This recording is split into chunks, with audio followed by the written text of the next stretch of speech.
Oh, good afternoon, everyone. Hi, everyone. How's it I don't know going? what that noise was I did at the start there. I was like, oh, good afternoon. I'm stuck. You're stuck? Wait, How are I got it. We're good. Okay, good. We're good. All right. Christina Carilla. Yes, Steve Nielsen. Steve Nielsen. I welcome in. You're very lucky because this is the primo time slot Oh as my we talk gosh. about. Are we going to keep saying that? Every Are we in week trouble we yet? say that this is the number one time slot, I think, in America at 3 p.m. on Tuesday. Right here, we get more ratings than Rogan. This is it. This is the big one right here. And I need to apologize to you. Uh-oh. You love to stay out of the drama, right? Yes, I try my best. You don't get into the controversy. Everyone loves you at work. No one says a bad word Where about you. are we going with this, Steve?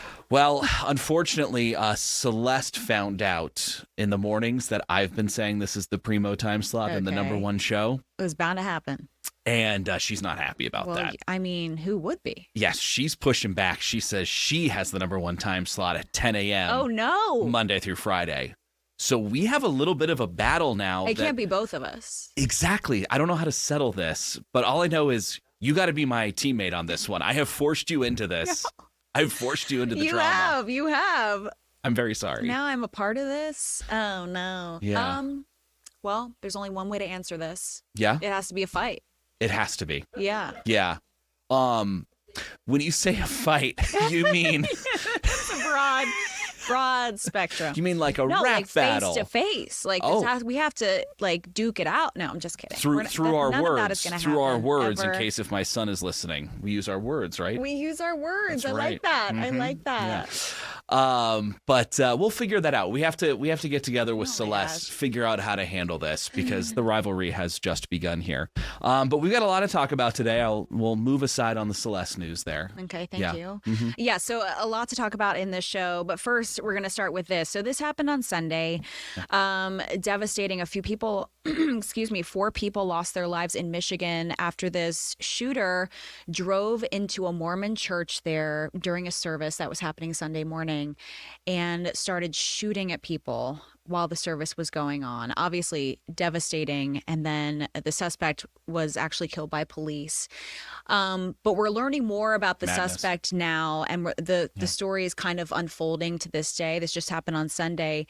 And one of the Fox multimedia journalists, Chelsea Torres, is there in Michigan on the ground. She's been reporting on this.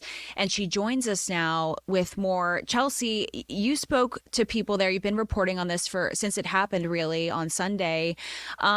You spoke with one individual in the town who had an experience with the suspect, which I thought was interesting. What was their encounter? Why did they meet? And then what did he say about the suspect? Sure, Christina, Steve, I kind of want to take this back a little bit of kind of why this is so interesting, not just because of the horrific action that he did against this group of people while they were having church service on Sunday, because the FBI has said that this is now a targeted act of violence. They still do not have an official motive. So we're trying to figure out why targeted act of violence, where is this coming from? And this is kind of where we're understanding maybe this is why. So earlier yesterday, we actually spoke with a gentleman who's running for a local office here in this area, and he was going around canvassing in this area, and he, again, for his campaign, he stumbled up upon the suspect shooter's home. Of course, this is well before. This is almost actually a week ago now to this day, and he was talking to him. He probably only spoke for about 20 minutes is what he told us, and he says that the conversation really was supposed to just be more so about, what is it that you're looking for as a future city council person, and it kind of just went on 2 topics. The first one was about guns, and then it quickly turned to the Mormon faith. And this city council candidate, he said that there was no lead up to it, there was nothing prompted it, that the suspect had actually just brought this up. Now, he did also tell us that it wasn't, this gentleman did not seem angry, he did not seem violent at all, he was actually very nice. He just really started going in on heavy questions, and he even said one thing that actually leaves me pretty striking and might leave you striking. A comment that he specifically said was that, the statement that I'll never forget was that Mormons are the Antichrist. That's what the city council member told us when he had that conversation with the suspected shooter. And this suspect has been named by the FBI. He's a 40-year-old Thomas Jacob Sanford, father, a dad, a Marine. He served in Iraqi Operation Freedom. So yes, very interesting. A lot of people here in the neighborhood. I was talking to some people yesterday, and they're just, this is horrific. This doesn't happen in their backyard. You see it on the news, but you never can imagine this happens right here in your backyard. Christina, Steve? Well, everything you just said there is so interesting. The motive in these situations is always... Can we hear you? Can we hear Steve? Am I, got my microphone? Yeah? Okay. Just making sure. The motive in these I can hear you, situations Steve. is always so hard to ascertain. There's never any logic behind it, right? I mean, this is a horrific thing by a horrific person when something like this happens. So there's no justifying any of it, but just trying to figure out what in their brain made them do this. Did the person you spoke with, have they been interviewed by the FBI? Is the FBI pointing to this as that motive, or are they still sort of open-ended on what this could be? I did reach out to the FBI today just to see, hey, do we have any more updates? They did not have a press conference today, and I have not heard back. So again, still do not know if this could be one of the reasons why they are saying that this is the motive and why they are choosing the that targeted act of violence. Now, this gentleman that we did interview, he said he did speak to the FBI, and he gave them their information about all of this. So we at least know that. It's just still trying to piece together a lot of those questions. We don't have those answers, and that's what we're still trying to figure out. It is still early, you know? Yeah. I mean, we're only, day 2, 3 on this. And again, though, still no press conference happened today. So we're kind of still left with a lot of the information that we were even told yesterday. And so it's just trying to figure out where is this coming from and where to go from here. Yeah, Chelsea, you spoke with one of the people who survived all of this, and I believe we have that soundbite. I wanted to play that for the people that are watching to kind of give a glimpse into what this was all like. So let's listen to that. As soon as I saw the door open with the shooter and with his rifle, that's when I tried to drive away, and that's when he shot at us. I mean, for somebody who was there to see all that and then to survive it and then be able to talk to you about it. I mean, what else did he have to say? What did other folks there that you spoke with, what did they have to say to you? What you don't see in that video is that his hand was bandaged up and he had blood stains on his shirt. He was still wearing his very nice dress shirt that he was wearing in service. Again, this was right after on Sunday afternoon. So to see all of that, he was visibly shaken. There were certain things that you can only understand that he just could not get out into words. But he said his only focus was just that he wanted to make sure that his wife and his son were okay. Even when bringing up comments and questions about his son, he started to get pretty emotional and he tried to steer away from that. Very grateful and thankful that people like him are even talking to us on camera, because you can only imagine going through such a horrific situation to have somebody put a camera in your face and ask you questions.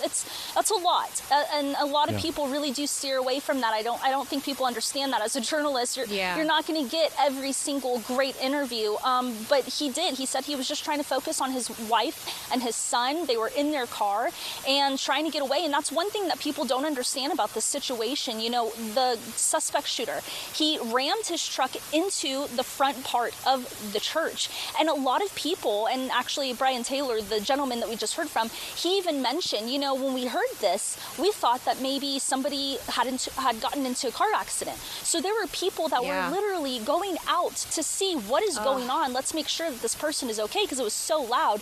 And then that's when they see the gunman come out and start shooting, and he had an assault style rifle. And again, that's when people just frantic, and it was a chaotic scene, as a lot of them told us. And so he immediately running off and trying to get into his car, and he said that his car had some holes in it, had some bullet holes in it. So yeah, and he's not the only one. There were other people trying to get away in their cars. Mind you, this is a church service, hundreds of people in there, and people elderly that were not able to get away as quick. So you had a lot of people trying to help the elderly and children, a lot of children trying to get into their cars.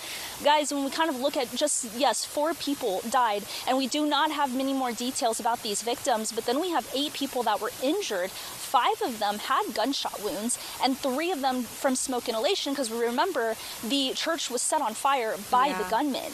And the FBI had told us that he had used gasoline and set it off. So what we know right now is about those victims is that the youngest was 6 years old. So just an overall, just horrific tragedy of what's happening here in this small town in Michigan. Chelsea, before we let you go, because we have you here and we're streaming online, we don't get this time with you during the show and the newscast when we talk to you on TV. What is it like for you, right? Because you're a multimedia journalist. You kind of get sent all over the country, wherever the story is. You land there in Michigan. I'm assuming you were sent there when this happened, and then you hit the ground running. What is that like? Yeah, I mean, at that point, it's really just trying to figure out where we need to cover our bases. So the first place I actually went was, so the suspect shooter, his home originally on Sunday was kind of blocked off by FBI, by SWAT, and they were trying to get into the home and just kind of inspect everything. By the time I got there, everything was gone. There was absolutely no police presence in sight, not even, you see caution tape probably around me. There was no caution tape at all. But what there were other people at the home, which we assume were family and friends, and that's when it gets a little bit difficult. I should say very difficult from my standpoint, because you want to be as respectful as possible, but man, it's such a devastating situation, and I know that the father even spoke to a local station here and said that this is devastating for all of us, you know, not just for the people that died, for the people that were hurt, for this community, but also for the family of the suspect shooter, that now they don't have a son, but then they have to live with what he did in taking the lives of 4 people and injuring 8 others. Yeah. So really my job is just to make sure that all the other teams, our channel, Fox, has every element that they possibly need. If they need me to go out and get video or interview, I went and knocked on neighbors' doors yesterday, trying to figure that out. We had heard that maybe the suspect shooter had worked at a previous farm. That is not confirmed, because I did go to that farm today and they told me that they did not want to talk. They hesitated at first, but did not want to talk. So those are the kinds of things that I'm having to do on these breaking news situations in any city or anywhere that I'm going. Well, it's tough all around. Chelsea Torres, thank you for your reporting. Incredible. We appreciate you taking the time to talk to us about it. Great job out there. Yeah. Thank you, guys. She'll be on our channel later on. She'll be live. She'll be live on stations we'll across the country. Certainly. We've got to kind of go, but we've got another guest. I know. Ashley Loaeza been waiting patiently. Is joining us. Thank you for waiting in the wings. So we're going to talk to you after we do the break. Yes. We got some things to talk monsoon-wise. I don't know. Tina, were you aware there's been like a bajillion storms going on recently? I mean, this has been insane. Yeah. It's been insane, everything going on. Yeah. So we'll dive into that with Ashley in just a few minutes. More on that when we come back. Sure.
Welcome back. For months now, I have been desperately trying to keep my plants alive. We have had no rain at my house. I know, it's hard. It has been so hard to keep it all alive. And I think the desert plants finally got used to the desert. And like there was this understanding that they're only going to get water every 2 weeks and you're going to stay alive.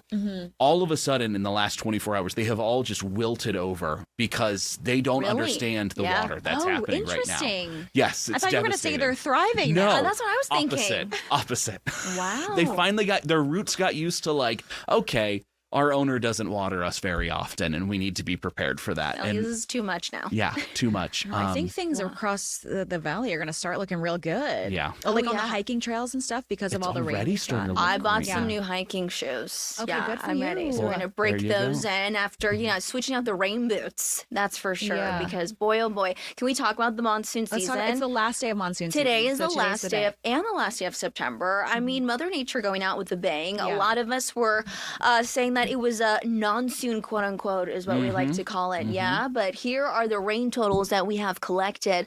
All those areas that are in green, that means above average. So here in Phoenix, we collected for the season, which started in early June, 2.76 inches of rain. Obviously, Globe, that is a topic of discussion. They have been devastated by the rain, and they got quite a lot of it, over 7 inches of rain in total, which is well above the average of normally around 4 to 6 is what we typically see out there for the season. But it's one of those things with the monsoon, very beneficial for some and incredibly devastating for others.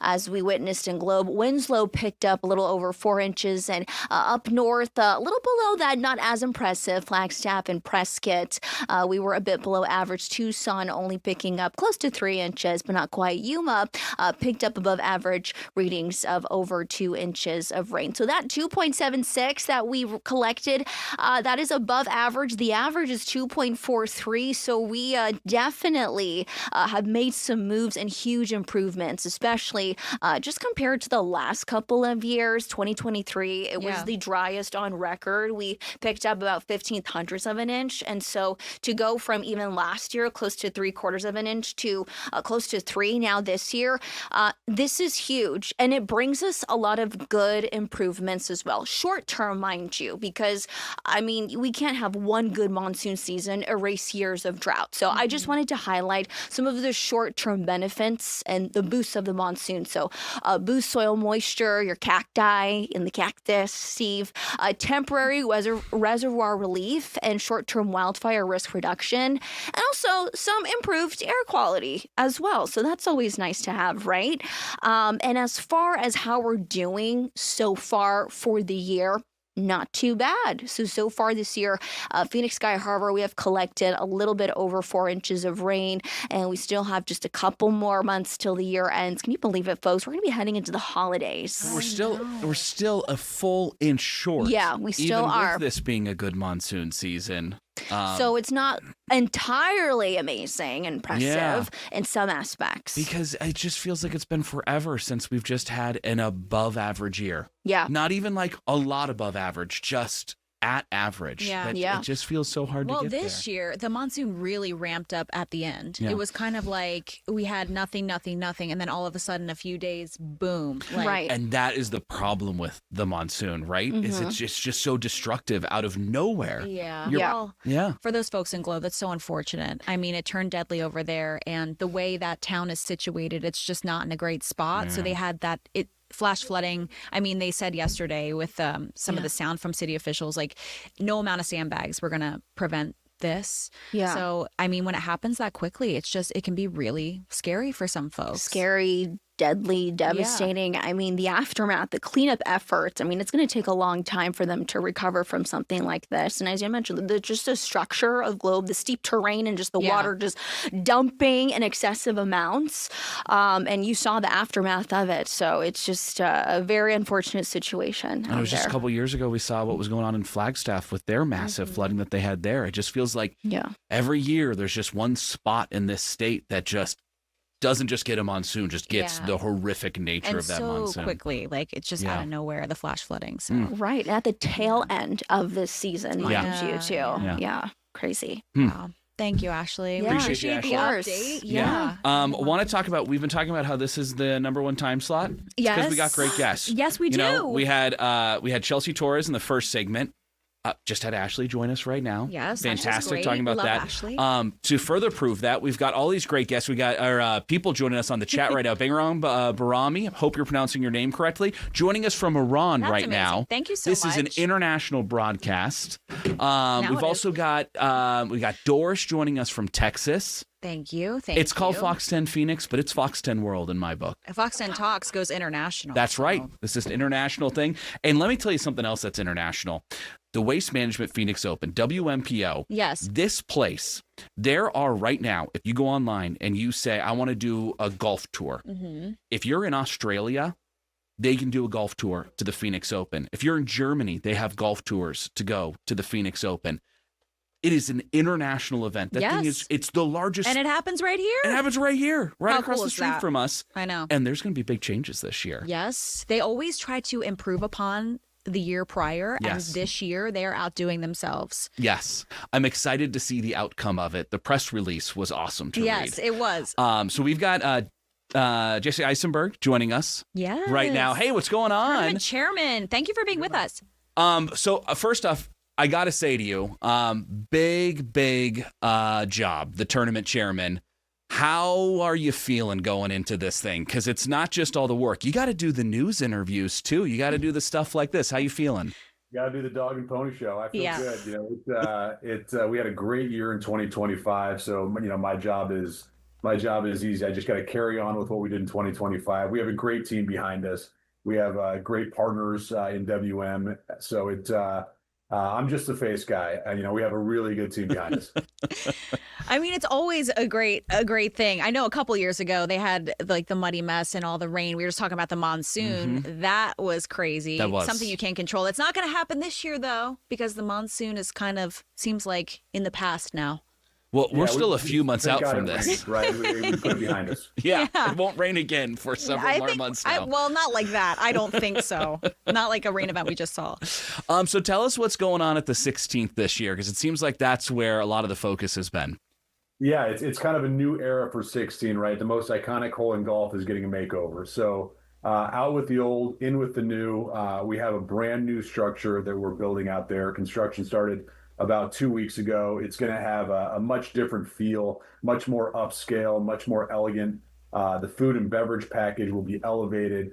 We're building it with sustainability in mind. The new structure uses a 100% modular system, so it eliminates a lot of the waste from before. For the first time ever, we will have daily hospitality tickets at the new Pin High Club, which is probably the best part about this new structure. It's on your screen right now. It's on golfers left by the green. We were able to pick up some additional space where there used to be scrim, and we're building a new bar, a new hospitality venue called Pin High Club. So a lot of new changes. It should be very exciting. Again, we had such a great year in 2025. Yeah. We have some of the best fans in really all of sports. So the fact that we're able to elevate this venue for them is something we're really looking forward to. This is cool. I mean, we're looking at the renderings now, the video. I mean, it looks awesome. It's going to be incredible. Again, you know, there's the 16 structure has been kind of the best venue in all of golf, and the fact that we can kind of elevate it again and just kind of keep pushing it and making it better and better for our fans is something we're really proud of. So, you know, again, the food will be great, the beverages will be great, the energy will be off the charts as it always is. The fact that it rained last weekend, so it doesn't have to rain in February, is a huge win. Hey, Really I'm looking out forward for to you it. guys. Tell me about the Pin High Club a little bit more. How does that work? Is that tickets you have to buy, or is it just like the grandstands where you wait in line and get your seat? It'll be a ticketed venue. So there's Okay. kind of two different elements to it. Half the box will be individual suites, and half will be daily tickets. So if you want to go on Wednesday, you can buy tickets for Wednesday. If you want to go Thursday, you can buy tickets for Thursday. And that's the first time we've been able to offer kind of daily tickets for 16. Otherwise, it's just been, you know, typical suites, or you had to wait in line for general admission. We're not touching the general admission stuff, though. We'll have 3,700 seats available for the general admission. That's really where the energy comes from. So you can't mess with that too much. So we're really looking forward to it. Jason, what's wild, I think, is this whole 16th hole, all of this gets taken down and then before the tournament gets put back up, and now you're expanding on that. I think a lot of people have this question every year, like, why not just leave it up?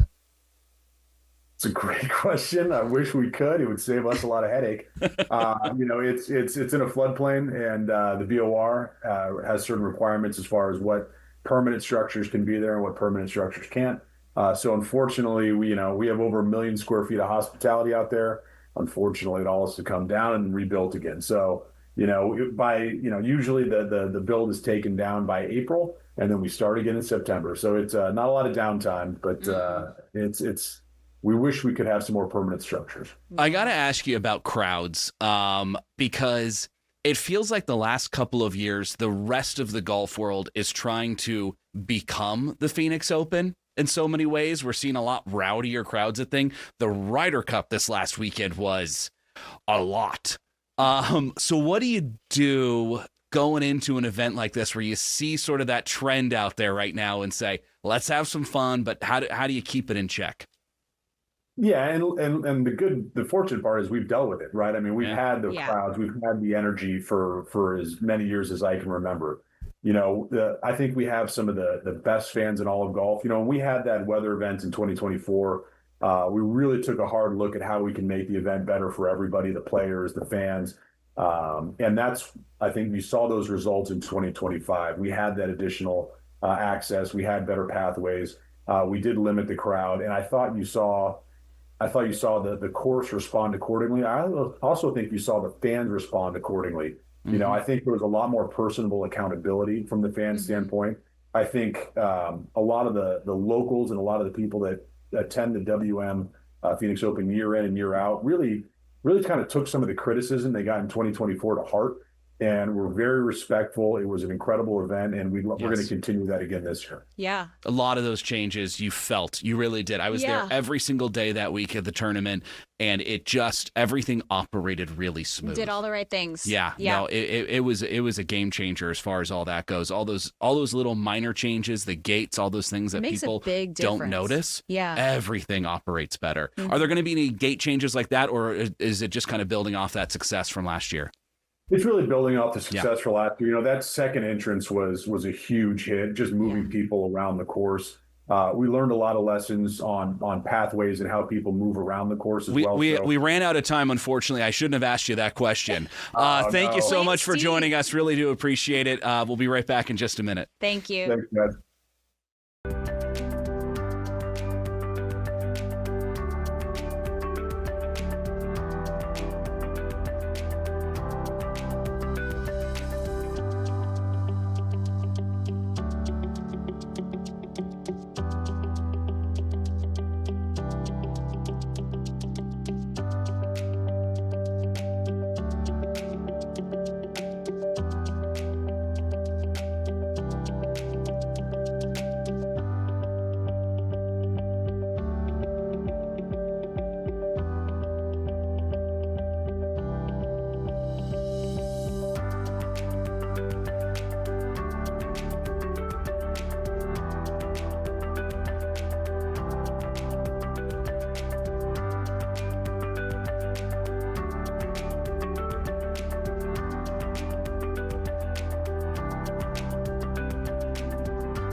Well, typically at this point, Tina, you're already back in the newsroom. Yes, but I'm staying longer for you. No pressure. Make it worth my while. Look at this. We have fun here. I'm going to make it worth your while. You have a show coming up, right? I've got a show coming up. I can't tell you. No one at home knows this has been in the works for a little while. You know, I've been talking about this nonstop. Yeah. I'm just completely giddy about this. Yes, it's exciting. I have somehow tricked our bosses into paying me to play golf. And I don't know exactly how that happened. That is pretty incredible. It's incredible. So thank you to the bosses if they're watching. You have made my life. So you're interviewing people on the course, right? Oh yeah, there's some interview components to it. You are working. Yeah, I think. So yeah, the idea behind this, it's called The Front Nine. It's an interview show that's going to be streaming here on all of our platforms like this. Here's some of the video with it. This is our first guest we had on. That's launched today. This is Molly Miller, the new ASU women's basketball coach. She's incredible, by the way. Really just a great interview, so engaging, has such a mind for what she wants to accomplish there at ASU. That's awesome. She was undefeated last year in conference at Grand Canyon University. Yeah, GCU. So local superstar. Before she was at Grand Canyon, she was at Drury University, D2. She took that team undefeated in 2020, so that she's just a winner across the board. Why we're golfing with her is because, so this is Moon Valley Country Club. This is an awesome course. This is her course that she plays a lot. Oh, cool. So she wanted to play there. The door open. We're moving around on a few things right now. There we go. Back there. So the reason why is we have so many incredible courses here in the Valley. Do, yes. And I don't feel like we talk about it enough. We don't show off to our viewers the amazing golf courses that we have out here, right? We see TPC Scottsdale all the time from the Phoenix Open, but there's so much more. I'm willing to bet this is the first time we've had drone video of Moon Valley Country Club on our show before, right? Yeah. So this allows us to just talk to really interesting people in our state. That's the goal, is talking to sports stars like Molly Miller, talking to celebrities, talking to politicians. Well, here's what I've comedians. heard. When you're on the golf course, sometimes salespeople will take people on the golf course because that's when they really, open up and will be honest with you. Yes. And so that's a great place to interview someone. You get them in a much more relaxed vibe in a setting. Is that we're not in this sit down, the bright truth. lights on you, and you have this conversation. So this was a cool moment we're about to play from this first episode of The Front Nine. She started taking recruiting phone calls while we were playing together. I had no idea this was going to happen. Her phone just starts ringing, day in the life kind of stuff. Yeah. So let's watch some of this here. My kids are in golf lessons. Yeah. And they say you go step, step, bounce, bounce, bend, and I'm not aimed right, am I? You're a little too to the right. There you go. Bend and swing. Oh my God. Oh, I clobbered that one. Oh, no, you're on the green. I needed a 9. Look at that. You're rolling towards the pin. Is it? That's called backspin in basketball. You're like 10 feet from the pin. Really? Yeah. Is there backspin in golf? Because that was backspin in basketball. Backspin, yeah. Good backspin. Yes. Nice. Let's talk about that switch from GCU to ASU. I've always been curious to talk to a coach. How many phone calls do you get during that process? Once everyone sort of sees that you're fielding interviews, is it just a phone call every 5 minutes? Oh my goodness, you can't keep up with it, and my favorite time at night was about 11 p.m. to 1 a.m. I could finally catch up, but then I didn't want to text anyone because it was late at night.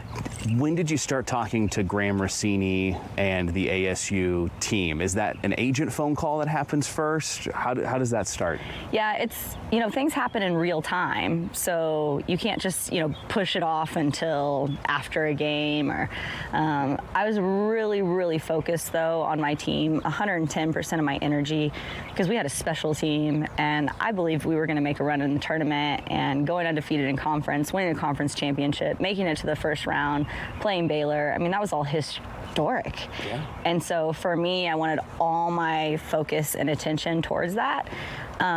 Graham understood that, which was really, really cool. I just felt really comfortable with Graham's message that go on your own time. We'll be here when you're ready to talk. And speaking of talking, I've got a recruit calling me. You got a recruit? Day in the life. Go Devils. Go Devils. Oh, we're FaceTiming. You have Tempe, which is like this college town that's pretty eclectic and quaint and family oriented and a sense of community. But then you have Phoenix around you, and the scope of that, you can spread your wings, and we've got the Mercury about 15 minutes down the road. I officially want to offer you a scholarship to be a Sun Devil.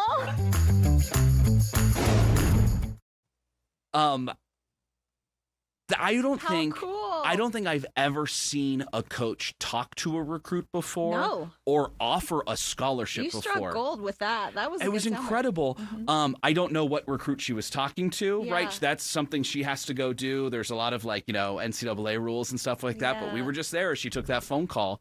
So cool to be a part of all of that and to hear her recruiting pitch to a recruit. Talking about Phoenix and the Yes. surrounding area, and how cool. And then you got to see her welcome the recruit. That's awesome. Yeah, no, Made it their was whole great. day, I'm sure. Yeah, it was a great experience, and we Yeah. talk so much more too. We talk about the arena renovations that they're working on, the plans there. We talk NIL money. Yeah. We talk about the Grant House stuff on paying players and how you fight for the money with the other ASU coaches for your players. So we have a really interesting conversation. Covered a lot of ground You there. can find that on everything and everything. Where you find it on Fox our Local. YouTube, on our Fox Local YouTube channel, whatever, all those things, the buzzwords. Good job, Dave, on all those things right there.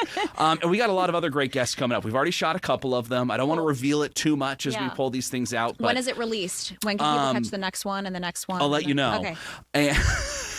And we'll try to make it pretty regular. Every Tuesday. You know what? If Once I a can make month. this every Tuesday, Yeah, that would be a lot. guarantees that I get to play golf once a week at work. So, but yes, you're also I'm a committing dad to every and- Tuesday. There's a lot going on. There's a lot going on.